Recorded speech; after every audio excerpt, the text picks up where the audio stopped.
नमस्कार दोस्तों।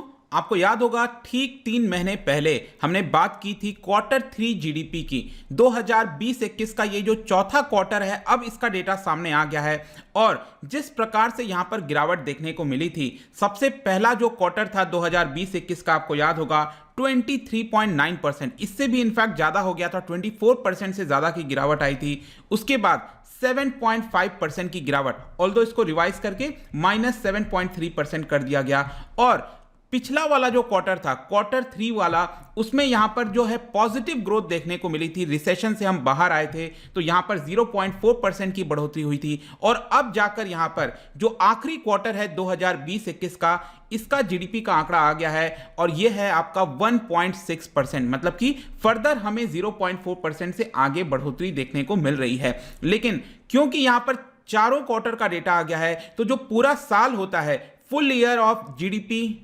2020-21, इसका जो आंकड़ा आया है, इट इज ऑब्वियस सी बात है माइनस में होने वाला था। इनफैक्ट कई बार बताया जा रहा था कि -8% के आसपास हो सकता है, फिर इसको रिवाइज करके ज्यादातर लोग कह रहे थे -7.5% होगा। तो यहां पर -7.3% की ग्रोथ हुई है, मतलब नेगेटिव है, कॉन्ट्रैक्ट हुई है हमारी जीडीपी। तो इसको डिटेल से समझेंगे कि एग्जैक्टली इसका अर्थ क्या है, की टेक अवेज क्या क्या है, प्लस यहां पर कुछ और भी फिजिकल डेफिसिट के आंकड़े आए हैं, सब कुछ मैं आपको बताने वाला हूं। चलिए आगे बढ़ते हैं। अगर आप यूपीएससी की तैयारी कर रहे हैं तो इसके बारे में सारी जानकारी आपको हमारे ऐप पर मिल जाएगी। डिस्क्रिप्शन में आप जाकर सारी इंफॉर्मेशन ले सकते हैं।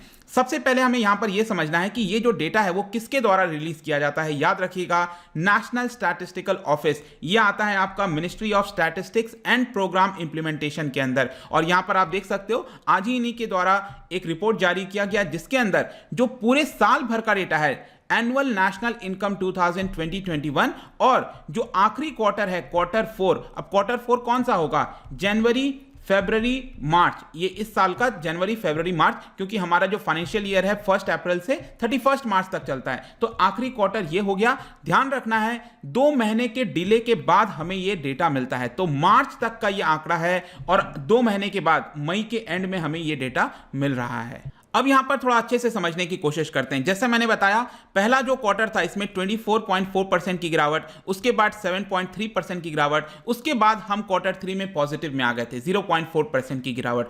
और यहां पर आप देख सकते हो जो अलग अलग प्रोजेक्शंस लगाए जा रहे थे कि Q4 में कितना होगा। सीएसओ का कहना था कि -1.4% हो 1.1% होगा, फिर किसी का कहना था -0.4%, कुछ लोगों का कहना था यहां पर जैसे 3.5% पॉजिटिव ग्रोथ रह सकती है। लेकिन फाइनली मैंने आपको क्या बताया, जो Q4 जीडीपी का आंकड़ा है, ग्रोथ है 1.6%। तो ये आपको याद रखना है, हम जीडीपी की बात कर रहे हैं। पिछले साल अगर आप देखोगे, जो 2019-20 का Q4 था, कहने का मतलब है जनवरी, फरवरी, मार्च, अगर हम 2020 का देखें तो उस समय पिछले साल ये आया था 3% की ग्रोथ हुई थी, और इस साल कितना हुआ है? 1.6%। मतलब पिछले साल के क्वार्टर से अगर हम इस साल के क्वार्टर को कंपेयर करते हैं तो इसको ईयर ऑन ईयर कंपैरिजन कहा जाता है। और सपोज मैं कहता हूं क्वार्टर ऑन क्वार्टर बेसिस, इसका मतलब पिछले वाले क्वार्टर में, मतलब कि अक्टूबर, नवंबर, दिसंबर में 0.4% की बढ़ोतरी हुई थी, इस बार हुआ कितना है? 1.6% की। तो इसको हम क्वार्टर ऑन क्वार्टर कहते हैं। लेकिन पिछले साल से अगर हम कंपेयर करते हैं सेम मंथ को, तो इसको ईयर ऑन ईयर कहते हैं। ठीक है, तो जीडीपी देखिए, इसका डेफिनेशन मैंने कई बार बताया, आई एम श्योर आप सबको पता होगा। बेसिकली ये डिमांड साइड को दिखाता है। डिमांड क्या हो गया? जैसे जीडीपी का फॉर्मूला क्या होता है?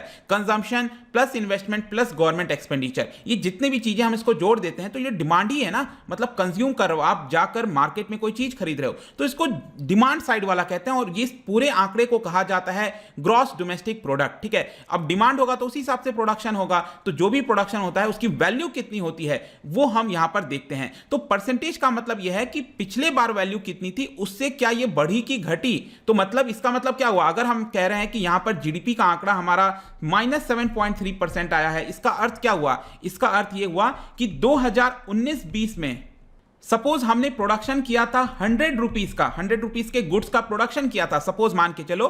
तो इस बार 2020-21 में क्या हुआ है? गिरावट आई है, इसका मतलब इस बार हमने कितना प्रोडक्शन किया है, we have produced just 92.7 rupees के गुड्स को। आया समझ में? तो ये इसका अर्थ होता है। अब ये तो हमने जीडीपी की बात कर ली। याद रखिएगा यहां पर एक और आंकड़ा दिया जाता है जिसको कहा जाता है जीवीए, इसको कहते हैं ग्रॉस वैल्यू एडेड। ये बेसिकली सप्लाई साइड को दिखाता है। आपने सेक्टर्स के बारे में सुने होंगे ना, agriculture sector, manufacturing sector, tertiary sector जो सर्विस सेक्टर होता है। तो वो जो सप्लाई साइड वाला है उन सब के अगर हम आंकड़े को जोड़ते हैं तो यहां पर जो ग्रोथ हुई है दोस्तों, ये आप देख पाओगे 3.7%, और एग्जैक्ट सेम ग्रोथ पिछले साल के Q4 में हुआ था। ये मैं जीवीए की बात कर रहा हूं। अब ये जीवीए और जीडीपी अलग अलग क्यों किया जाता है? देखो आप देखो कहीं पर भी गुड्स प्रोड्यूस हो रहा है, किसी मैन्युफैक्चरिंग हो रही है कहीं पर, जब वो गुड्स मार्केट तक आता है तो आपने देखा होगा कई बार सरकार उसके ऊपर टैक्स लगाती है, जीएसटी लगाती है, तो उस गुड्स का दाम क्या हो जाएगा, बढ़ जाएगा। और कई बार सरकार उसके सब्सिडी भी देती है, जैसे एलपीजी सिलेंडर हो गया, सरकार कुछ सब्सिडी भी देती है, तो वहां पर उसका दाम क्या होता है, घट जाता है। तो हमें उसको एडजस्ट करना होता है। जब हम वो एडजस्ट कर देते हैं तो ये आपका जीडीपी आ जाता है, और एडजस्ट नहीं करते हैं, जब मैन्युफैक्चरिंग हुआ रहता है, सप्लाई साइड पर रहता है, तो हम उसको जीवीए कहते हैं। I hope this thing is clear. Next यहां पर कुछ और इंपॉर्टेंट चीजें हैं, जैसे कि आप देख पाओगे नॉमिनल जीडीपी। अब यहां पर नॉमिनल जीडीपी क्या है, मैंने अभी आपको बताया जीडीपी की ग्रोथ कितनी हुई है Q4 में, 1.6% हुई है। लेकिन नॉमिनल जीडीपी की जो ग्रोथ है वो दोस्तों 8.7% हुई है, क्योंकि नॉमिनल जीडीपी में जो प्राइसेस से हम कैलकुलेट करते हैं, मतलब कोई गुड्स का प्रोडक्शन हुआ उसका क्या प्राइस है वो हम इस साल के प्राइस पर लेते हैं। लेकिन आपको पता होगा जो बेस ईयर है जीडीपी का वो कब का है, 2011-12 का बेस ईयर है। इसका मतलब जो अभी मैंने आपको बताया जीडीपी हमारी Q4 की 1.6% आई है, ये हमने 2011-12 के प्राइस के हिसाब से 1.6% निकला है। अगर हम इस साल के प्राइस के हिसाब से देखें तो हमारी नॉमिनल जीडीपी में ग्रोथ जो है वो 8.7% देखने को मिलेगी। आई होप कि आपको ये सारी चीजें, ये जो जितने भी डेफिनेशन है, क्या चीजें हैं, कहीं आप बीच में भूल गए हो तो रिवाइज कर लेना, अच्छे से चीजें समझ में आ जाएंगी। यहां पर कुछ और इंपॉर्टेंट चीज बताता हूं। इस बार देखिए थोड़ा सा आंकड़ा बेहतर लग रहा है, जो अनुमान था उससे थोड़ा सा आंकड़ा बेहतर है। इसका दो कारण और है। यह है आपका मैन्युफैक्चरिंग एंड कंस्ट्रक्शन। यहां पर आप देखो पिछले साल के क्वार्टर में अगर आप देखोगे 2020 का जो Q4 था उसमें यहां पर मैन्युफैक्चरिंग में -4.2% की गिरावट हुई थी। इस बार अब आप देखो 6.9% की बढ़ोतरी हुई है। तो थोड़ा सा बेस इफेक्ट तो है यहां पर, लेकिन डेफिनेट सी बात है यहां पर हमें अच्छा खासा इंप्रूवमेंट देखने को मिल रहा है। सेम उसी प्रकार के कंस्ट्रक्शन में आप देख सकते हो पिछले साल के क्वार्टर में 0.7% की बढ़ोतरी हुई थी, जस्ट मतलब एकदम एवरेज था। और यहां पर अब आप देखो 14-15% की बढ़ोतरी हुई है। तो एक बड़ी बात है यहां पर, इन दोनों चीजों की वजह से यहां पर अब आपको जो जीडीपी है वो Q4 का जो है पॉजिटिव में है 1.6%। और अब आप हिस्टोरिकल यहां पर देख सकते हो 1979-80 में हुआ था, उस समय आया था जब हम रिसेशन में गए थे, और उसके 40 साल बाद आप देख सकते हो कि हम वापस से रिसेशन में आए, और वापस से अब हमारा जो अगला वाला ये वित्तीय वर्ष चल रहा है 2021-22 का, इसमें हम वापस से पॉजिटिव में आ जाएंगे। अब देखिए यहां पर कुछ मैंने स्क्रीनशॉट लगा दिए हैं, आप चाहो तो अच्छे से देख लेना। बेसिकली जो नेशनल स्टैटिस्टिकल ऑफिस है उनके द्वारा यहां पर पूरा रिपोर्ट दिया गया था। कुछ इंपॉर्टेंट चीजें मैंने हाईलाइट कर दी हैं, जैसे कि जीवीए का वैल्यू कितना है। अभी तो मैंने आपको एग्जांपल से समझाया ना 100 रुपीज, और इस तरह से एग्जैक्ट वैल्यू कितनी है 2011-12 के प्राइस से, इसको हम बेसिक प्राइस कहते हैं, राइट। तो जीवीए की वैल्यू कितनी है ये आप देख सकते हो 1,24,000, और आप कंपेयर कर सकते हैं 2018-19 में ये 1,27,000 करोड़ था, 2019-20 में आप देखो 1.32 लाख करोड़ था, सॉरी 132 लाख करोड़ इसको बोलेंगे, ठीक है, 132 लाख करोड़ था आपका 2019-20 में। और अब आप देखो डेफिनेटली आपको गिरावट देखने को मिल रहा होगा। मतलब पिछले साल के मुकाबले, ये पिछले साल के मुकाबले इस बार गिरावट कितना हुआ, ये हुआ है हमारा -6.2%। ये पूरे साल का अब मैं आपको बता रहा हूं। यहां पर जीडीपी उसी प्रकार से आप देख सकते हो। जीडीपी बेसिकली मैंने आपको बताया जो सब्सिडीज और टैक्सेस हैं उसको हम एडजस्ट कर देते हैं तो जीडीपी निकल आता है। जीवीए में हम उसको एडजस्ट कर देंगे। तो यहां पर अब आप देखो 2018-19 में 140 लाख करोड़ का हमारा जीडीपी था, उसके बाद बढ़कर 145 लाख करोड़ का हुआ, और अब यहां पर क्योंकि नेगेटिव में हुआ है, कॉन्ट्रैक्शन हुआ है, तो ये आप देख सकते हो कि 135 लाख करोड़ ये आपको जीडीपी दिख रहा होगा, मतलब कि पिछले साल के मुकाबले 7.3% की गिरावट हुई है। I hope this thing is clear. Further आप यहां पर चाहो तो जीवीए का अलग अलग जो आंकड़ा है, एग्रीकल्चर, माइनिंग, मैंने आपको बताया था ना सप्लाई साइड से रिलेट करता है, ये अलग अलग आंकड़ा है और फाइनली आपको वो आंकड़ा यहां पर सेम मिलेगा 124 लाख। और जीडीपी का भी आप आंकड़ा देखना चाहते हो, जैसे कि एक इंपॉर्टेंट चीज मैं आपको यहां पर बताता हूं, ध्यान से देखना। जीडीपी में 3 सबसे इंपॉर्टेंट चीजें होती हैं, याद रखना है आपको, C plus I plus G, ठीक है। तो C मतलब कंजम्पशन, मतलब मैं और आप जो सिटीजन्स कंजम्पशन करते हैं, तो ये आप आंकड़ा देख सकते हो, ये आपका दिखा रहा है कंजम्पशन का आंकड़ा, जिसमें 75 लाख करोड़ जो है ये कंजम्पशन का आंकड़ा है और पिछले साल के मुकाबले ये कम है, आप देख सकते हो क्लियरली, पिछले साल के मुकाबले ये कम लग रहा होगा आपको। सेम उसी प्रकार से ये gross fixed capital formation, basically investment है ये एक तरह का, जो बिजनेसेस होते हैं ना जो इन्वेस्ट करते हैं मैन्युफैक्चरिंग के लिए, तो यहां पर भी आप देखो ये जो आंकड़ा है ये 42 लाख करोड़ का है, मतलब पिछले साल के मुकाबले ये भी आपको कम लग रहा होगा। लेकिन जो सरकार खर्च करती है, इस बार सरकार ने अपने खर्च में कमी नहीं लाई, सरकार ने खर्च किया, ये आप आंकड़ा देख पाओगे यहां पर, ये आपको दिख रहा होगा 15 लाख करोड़, 15.8 लाख करोड़, मतलब पिछले साल के मुकाबले सिर्फ गवर्नमेंट का ही एक ऐसा भागीदारी है, एक्सपेंडिचर है, जहां पर सरकार ने अपना एक्सपेंडिचर कम नहीं किया, ये अपना एक्सपेंडिचर जो है बढ़ा कर रखा है।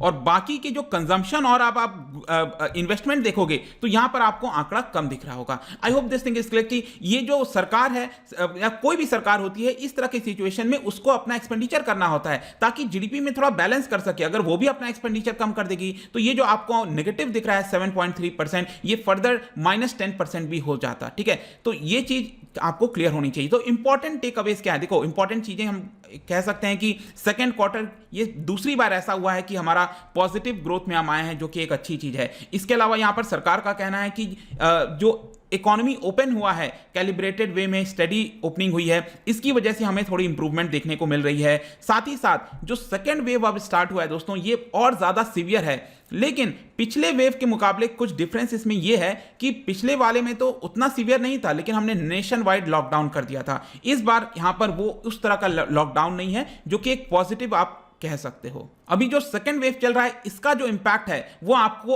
अगले वाले आंकड़े में देखने को मिलेगा। ये जो हमारा नया वित्तीय वर्ष है ना, अप्रैल, मई और जून का, इसका आपका अब आएगा जुलाई अगस्त के एंड में वो वाला आंकड़ा आएगा, तब आपको देखने को मिलेगा। लेकिन डेफिनेटली हम कह सकते हैं कि जो सेकेंड वेव है उसकी वजह से जो प्रोस्पेक्ट होता है वो थोड़ा सा ढीला हो जाएगा और कुछ इंपैक्ट तो देखने को मिलेगा ही।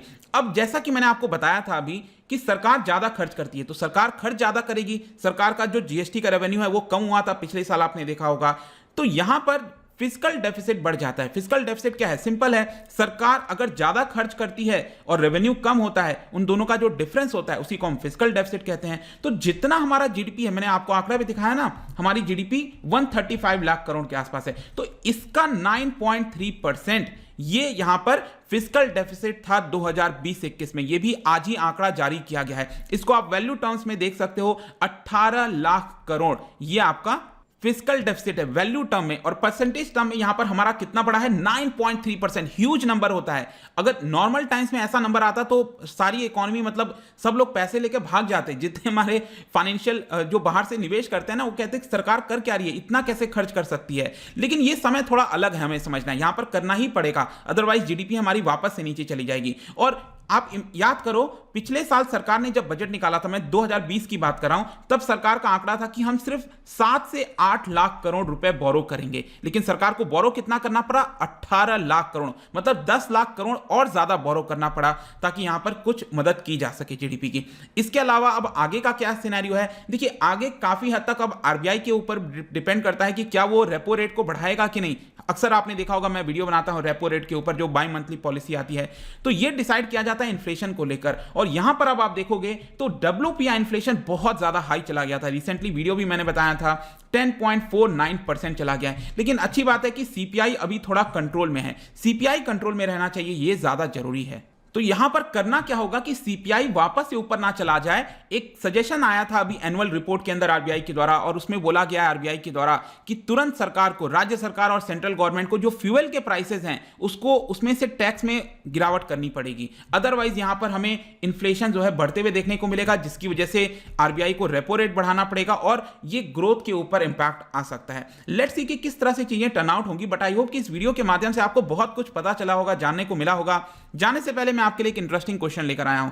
नेशनल इनकम, देखिए जीडीपी, नेशनल इनकम, ये एक ही तरह का होता है, ये चीजें, ये अलग अलग टर्म्स होते हैं, थोड़ा बहुत डिफरेंस बाद में हम कभी डिस्कस करेंगे। लेकिन नेशनल इनकम के अंदर यहां पर किस चीज को इंक्लूड किया जाता है, आपको बेस्ट आंसर यहां पर देना है, बेस्ट जो ऑप्शन है वो चूज करना है। इसका जो राइट आंसर है दोस्तों आपको पता ही है, मेरे इंस्टाग्राम पर तो आपको मिलेगा ही, अगर आप वहां पर नहीं हो कोई बात नहीं, टेलीग्राम से भी आप इसका राइट आंसर ले सकते हैं। मैं कई सारे एमसीक्यूज यहां पर डालता रहता हूं, स्टोरीज के फॉर्म में आप जाकर प्ले कर सकते हो। बाकी अगर आपको पीडीएफ चाहिए तो टेलीग्राम पर आ सकते हैं, बाकी सोशल मीडिया पर जुड़ सकते हैं। इकोनॉमिक्स पढ़ना है अगर आप मुझसे तो इस कोर्स को ज्वाइन कर सकते हैं, या फिर यूपीएससी की पूरी प्रिपरेशन के लिए हमारे ऐप को डाउनलोड करिए। आई होप कि ये वीडियो आपको पसंद आया होगा। मिलता हूं आपसे next time, till then thank you very much, see you soon.